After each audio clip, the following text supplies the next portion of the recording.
அது கூட ஒரு டம்ளர் இட்லி அரிசி போட்டு தனியாக ஆட்டணும்.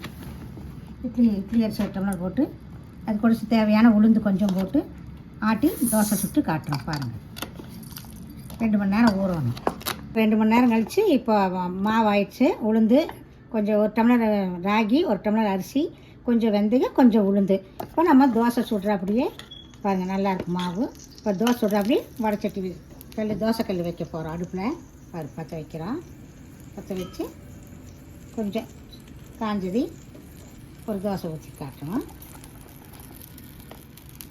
நம்ம வீட்டில் குழந்தைங்க விருப்பமாக சாப்பிடுவாங்க. நம்ம தோசையாட்ட நெய் ஊற்றி செய்யலாம், இல்லை மேலே எண்ணெய் ஊற்றலாம். நல்லாயிருக்கும், குழந்தைங்க விரும்பி சாப்பிடுவாங்க.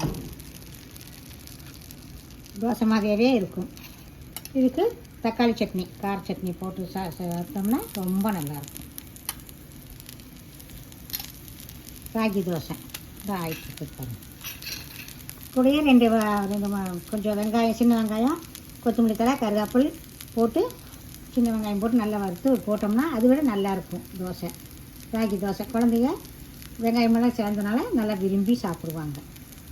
இப்போ தோசை திருப்பி போடுறோம்.